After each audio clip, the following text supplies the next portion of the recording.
Assalamualaikum warahmatullahi wabarakatuh.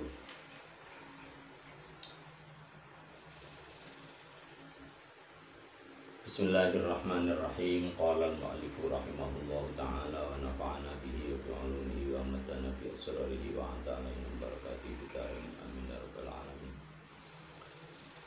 Al-Fatihah ila hadratin Nabi Mustafa Rasulillahi sallallahu alaihi wasallam ila hadrati Jamil Khulafa Rasyidin wal ulama Musyadil Salihin ila hadratil malaikatil muqarrabin khususan ila hadrati iman fi hadzal kitab syahid sa'id wa usuli wa furu'i al-Fatihah. A'udzu billahi minasyaitonir rajim. Bismillahirrahmanirrahim. Alhamdulillahi rabbil alamin arrahmanir rahim maliki yaumiddin. Iyyaka na'budu wa iyyaka nasta'in ihdinas siratal mustaqim siratal ladzina an'amta 'alaihim ghairil maghdubi 'alaihim waladdallin. Rabbi ighfirli wa liwalidayya wa lijami'il mu'minina amin. Bismillahirrahmanirrahim. Anak-anak, mari kita buka halaman 8 kitab An-Nurul Mubin, paragraf paling bawah. Bismillahirrahmanirrahim. Wa qad ruwiya lan teman-teman diceritakan anis salafis sholihi saking ulama dahulu kang soleh. Ulama salaf soleh itu merujuk ulama yang hidup di zaman sahabat. Ya, para sahabat itulah adalah ulama salaf. Tentu pengertian salaf yang ini berbeda dengan jurusan salaf, berbeda dengan jurusan salafi yang selama ini hidup di Indonesia, yang belakangan ini hidup di Indonesia. Ini beda. Salafi yang hidup di Indonesia belakangan ini adalah satu aliran yang mengaku dirinya sebagai penganut pemahaman salaf, ya, walaupun padahal tidak. Radhiyallahu muga-muga ridani sapa Allah Gusti Allah anhum saking salafus saleh fi mutaba'atin Nabi sallallahu alaihi wasallam ing dalem ngenut Nabi sallallahu alaihi wasallam. Apa sing diceritaken asarun pira-pira hadis kasiratun kang akeh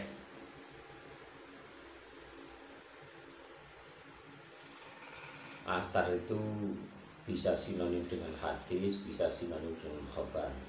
Akan tapi asar itu kebanyakan hadis yang sumbernya adalah dari para sahabat, itu asar. Rawan nyritakaken sapa Malikun Malik bin Anasin Malik bin Anas an Ibnu Syihab bin saking Ibnu Syihab Az-Zuhri, ini adalah gurunya Imam Malik. An rajulin saking seseorang min ali Khalidin saking keluargane Khalid. Rajulin itu artinya tidak ada nama yang disebut secara gamblang. Kalau ada hadis seperti itu, maka itu namanya hadis mubham. Kalau mubham itu artinya hadis itu tergolong dhaif. Cuman tetap harus saya tegaskan bahwa dhaif sekalipun hadis adalah hadis, memiliki makna sakral dan makna religi yang unggul. Unggul bagaimana? Karena ketika sebuah ungkapan itu tergolong hadis sekalipun dhaif, maknanya lebih tinggi ketimbang persepsi atau opini di luar hadis. Kenapa? Karena hadis itu betapapun dhaif adalah diriwayatkan dengan pertanggungjawaban akademik dan ilmiah, sekalipun dalam titik yang rendah. Sehingga perlu digarisbawahi, jangan kita terjebak ketika dhaif lalu tidak boleh diikuti. Hadis yang tidak boleh diikuti itu hanya hadis palsu. Hadis palsu itu haram diikuti betapapun isi kandungannya sesuai dengan syariat. Nah, ketika hadis itu dhaif, sesungguhnya hanya ada beberapa hal yang tidak memenuhi kriteria hadis sahih. Akan tetapi makna sakralnya tetap lebih tinggi ketimbang selain hadis dan Al-Quran. Ya. min ali Khalidin saking marga Khalid. Annahu sak temne rajulin niku sa'ala takon sapa rajul Abdullah bin Umar ing Abdullah bin Umar. Abdullah bin Umar ini putranya Umar bin Khattab. Radhiyallahu muga ngrindani sapa Allahu anhuma saking Abdullah lan Umar. Faqala mengko ngucap sapa rajul ya Aba Abdurrahman, hei bapak Abdurrahman. Inna sak temne ingsun niku najidu mendapati ingsun salatal khaufi ing salat khauf. Wa salatal hadri lan salat ing omah fil Qur'ani ing dalem Al-Qur'an. Tapi wala najidu lan ora mendapati ingsun salatas safari ing salat dalam perjalanan. Jadi dalam Al-Qur'an itu menurut Abu Abdurrahman tidak ada di dalam Al-Qur'an penjelasan tentang salat rukhsah bagi orang yang dalam perjalanan. Faqala maka jawab sapa Ibnu Umar Abdullah bin Umar radhiyallahu anhuma, ya bena akhihi anak idulku, innallaha sa'tamni Gusti Allah iku ba'asa ngutus Allah ilaina maring kita Muhammad dan ing Nabi Muhammad sallallahu alaihi wasallam. Wala na'lamu lan ora tau ngerti kita syai'an ing suwiji-wiji. Wa innama naf'alu lan angin ning nglakoni kita kamaro aina kaya oleh ningali sapa kita hu ing Nabi.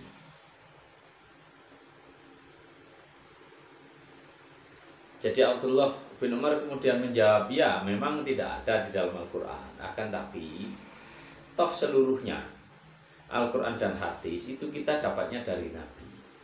Maka apa yang dijelaskan oleh Nabi yang tidak terdapat dalam Al-Quran itu merupakan kelengkapan dari apa yang tidak terdapat dalam Al-Quran. Jadi karena memang fungsi hadis itu satu menjelaskan isi kandungan Al-Quran, nomor dua mendetailkan atau melengkapi apa yang mungkin belum detail di dalam Al-Quran. Itu salah satu dua di antara sejumlah banyak fungsi hadis. Dan seluruhnya itu Al-Quran maupun hadis kita dapatnya dari Nabi Muhammad. Itu kata Abdullah bin Umar. Baru ialah diceritakan an Umar bin Abdul Aziz saking Umar bin Abdul Aziz. Anau sak temene Umar iku kala dawuh sapa Umar sanna gawe tuntunan sapa Rasulullah sallallahu alaihi wasallam. Wa ulatul amri utawi pira-pira penguasa, pira-pira pemimpin pemerintah. Ba'dahu ing dalem sakwise Nabi. Wa ulatul amri lan pira-pira pemimpin pemerintahan ba'dahu ing dalem sakwise Nabi sunanan ing pira-pira tuntunan. Al-akhdhu kang utawi ngalap pihak kelawan sunan iku tasdikun berarti percaya bi kitabillahi kelawan kitab Allah wasti'malun lan ngakoni li taatillahi taat maring Allah wa quwwatun lan kekuatan ala dinillahi ing ngatasi agamane Allah. Kata Umar bin Abdul Aziz, Nabi Muhammad punya perilaku, punya sikap yang bisa kita jadikan tuntunan. Begitu pula para pemimpin setelah Nabi Muhammad, baik itu Khulafaur Rasyidin ataupun para khalifah Bani Umayyah, Bani Abbasiyah. Para khalifah semua itu merupakan sumber tuntunan. Sumber tuntunan yang mana kalau kita mau ikuti tuntunan itu berarti kita percaya terhadap kebenaran Al-Quran. Kok begitu? Karena seluruh perilaku para ulama dan pemimpin di masa-masa itu tentu saja mereka berperilaku, berpendapat, berprinsip tidak jauh dari maksud Al-Quran, tidak jauh dari maksud hadis Rasul. Sehingga omong kosong orang yang mungkin sekarang mengajak mari kita kembali kepada As-Sunnah dan Al-Quran seraya mencaci maki pendapat para ulama.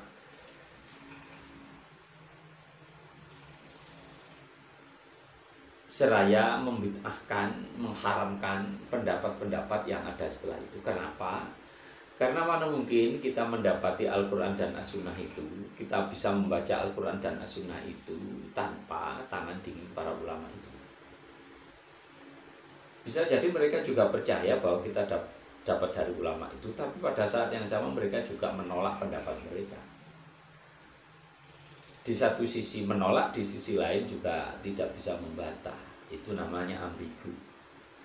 Karena betapapun ketika kita menerima pelajaran, menerima ajaran dari para ulama itu tentang Al-Quran dan As-Sunnah, artinya kita menerima, mengakui kejujuran dan tanggung jawab mereka secara ilmiah atas kebenaran Al-Quran dan As-Sunnah.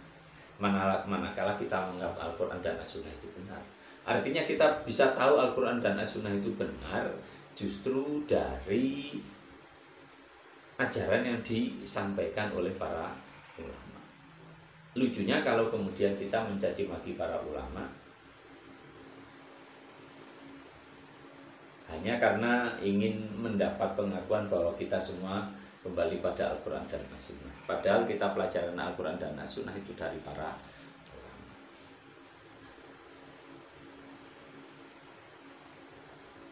Laisa kang ora ana iku li ahadin kedoyong suwiji apa taghyiruha ngrubah sunan.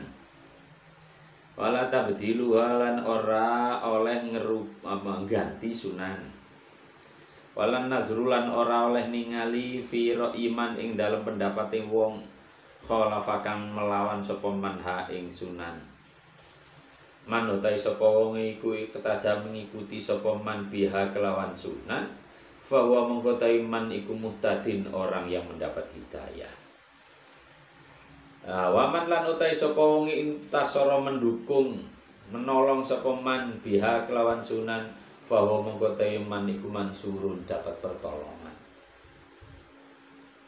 Wa man lam ta sapa wong khalafa nentang sapa man ha ing sunah wa taba'alan mengikuti sapa man ghairu sabilil mukminina ing sakliyane dalane wong-wong mukmin ya walla mongko ninggal hu ing man sapa Allahu Allah ma ing perkara tawalla kang nguasani sapa man. Wa aslalan mlebokaken sapa Allahu ing man jahannam ing neraka jahannam. Naudzubillah. Wa saat lan saelek-elek apan masiron nggon kembali. Jadi kalau orang tidak mengakui pendapat para ulama sama halnya tidak menghargai mereka. Kalau tidak menghargai mereka maka sama halnya juga tidak mengakui dan tidak menghargai apa yang mereka sampaikan, yaitu berupa Al-Quran dan As-Sunnah.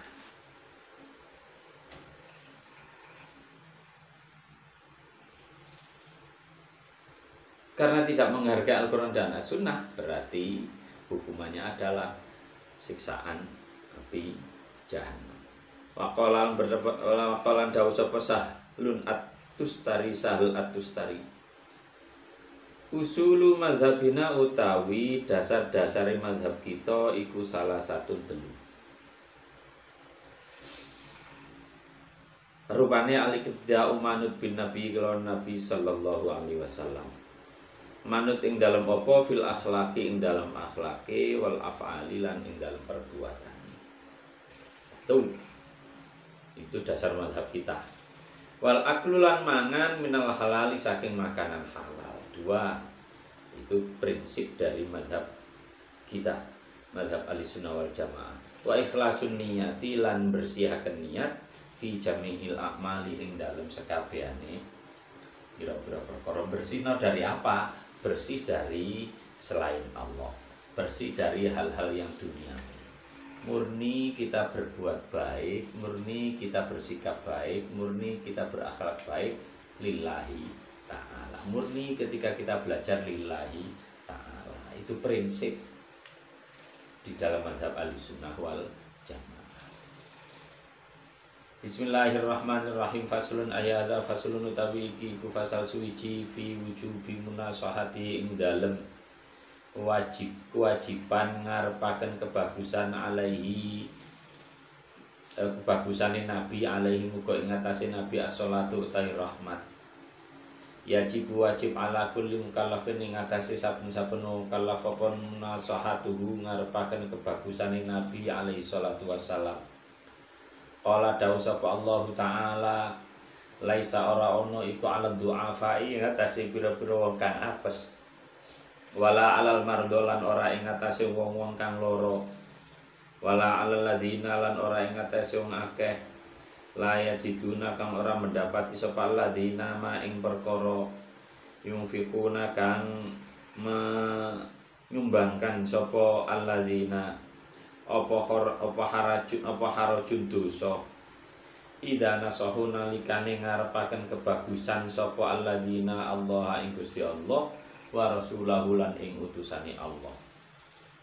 Ma alal muhsinina ora ana iku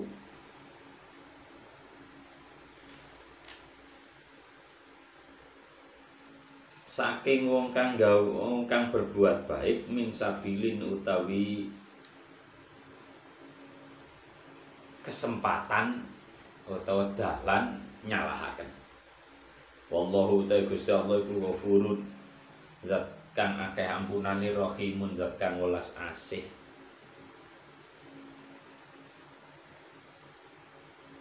Qala dawuh sapa ahli tafsir. Idza nasahu nalikane ngarepaken kebaikan sapa alladzina lillahi krana Allah wa rasulih lan krana utusane Allah ai idza kanu nalikane ana sapa alladzina iku mukhlisina ikhlas kabeh muslimina kang Islam kabeh pasrah kabeh fisirri ing dalam keadaan rahasia fal alamnya dilan terang-terangan. Artinya orang yang ikhlas berniat baik itu pasti oleh Allah diselamatkan dari perbuatan buruk, diselamatkan oleh Allah dari keburukan orang lain. Warwiyalan diceritakan an Tamim ad-Dari saking Tamim ad-Dari radhiyallahu anhu apa anna Rasulullah satamni Rasulullah sallallahu alaihi wasallam iku kala dawuh sapa Rasul inna dina satamni agama iku nasihatu ngarepno kebaikan. Inna dina satamni agama iku nasihatu. Inna dina satamni agama iku nasihatu. Qala qalu takon sapa sahabat liman kanggo sapa ya Rasulullah. Qala dawuh sapa Nabi lillahi krana Allah wali kitabihi lan krana kitabe Allah wali rasulihi lan krana utusane Allah wa aimatil muslimina lan pira-pira pemimpine wong Islam wa amatihim lan wong umume muslimin. Jadi agama itu sesungguhnya merupakan nasihat, merupakan harapan kebaikan bagi siapapun yang mau mengikuti agama dengan baik. Kalaupun ada sesuatu tugas agama yang terasa berat itu karena kita belum ikhlas. Kalau ikhlas maka seluruh perintah agama itu sesungguhnya menyenangkan dan menggembirakan. Betapa tidak banyak sekali di dalam ajaran agama itu kemudahan mencari pahala, bahkan banyak sekali pahala diraih dengan gratis. Kenapa jadi berat? Karena memang tidak ikhlas. Cobalah bandingkan ketika orang berbuat maksiat itu rata-rata membayar. Hampir tidak ada perbuatan maksiat itu gratis. Tapi orang juga semangat untuk membayari perbuatan maksiat itu. Pahala, mencari pahala, amal baik di dalam agama itu bisa dibilang 99% gratis. Tapi betapa rata-rata orang tidak tertarik dengan ajaran agama. Nauzubillah, semoga kita semua tidak termasuk mereka itu. Kita semua termasuk orang-orang yang sangat senang dengan perintah agama. Fakafa mongko wis nyukupi apa bihadzal hadisil masyhuri. Bihadzal hadisi kelawan iki hadis al masyhuri kang terkenal apane dalilan dalil. Ala annan nasihata ing atase satemene nasihat lillahi krana Allah wali kitabi lan krana kitabe Allah wali rasuli lan krana utusane Allah wali aimmatil muslimin lan krana pira-pira pemimpin wong Islam wa amatihim lan mayoritas muslimin iku wajibatun wajib. Wa nasihatu tan nasihat kama qala kaya oleh dawuh sapa Abu Sulaiman Al-Busti. Apa yang dimaksud dengan nasihat itu kalimatun kalimat yu'ab baru kang digawe teladan apa pihak kalimat an jumlati iradatil khairi saking sejumlah kehendak baik lil mansuhi maring wong kang dinasehati sapa lahu al. Walaisa lan ora ana iku mungkin apa an yu'abbar yen to digawe ibarat apa ana saking nasihat bi kalimatin kelawan kalimat wahidatin kang siji tahsuru kang ringkes sapa kalimat ha ing nasihat. Jadi nasihat itu karena isinya adalah ungkapan yang jadi rujukan kebaikan dari bagi orang yang mendapat nasihat, maka tentu tidak cukup diungkapkan dengan satu kata. Perlu banyak penjelasan karena persoalan dalam hidup ini memang tidak cuma satu. Karena itu untuk mendapat nasihat yang baik apalagi yang sempurna, maka kita tidak cukup hanya sekali mengaji. Bahkan tidak cukup hanya satu narasumber. Kita mesti menghimpun banyak sumber untuk mendapatkan nasihat yang baik. Wa makna hal tem anane nasihat fil lughati ing dalam cara bahasa iku al ikhlasu, ikhlas murni min qaulihim saking ucapane ulama nasahtu min qaulihim saking ucapane wong Arab nasahtu bersihaken ingsun al asala ing madu. Idza khallastu nalikane bersina ingsun hu ing asal min syam'ihi saking lilin atau saking malame asal. Jadi membersihkan madu dari campuran malam itu juga nasihat. Awalnya dari situ secara etimologi makna nasihat.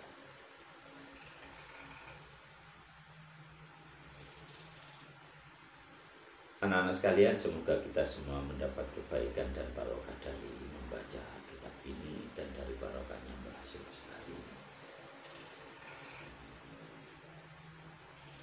Rabbi fa'ana bi barakatihim wa dinal husna bi hurmatihim wa mitna fi tariqatihim wa mu'afatim minal fitan.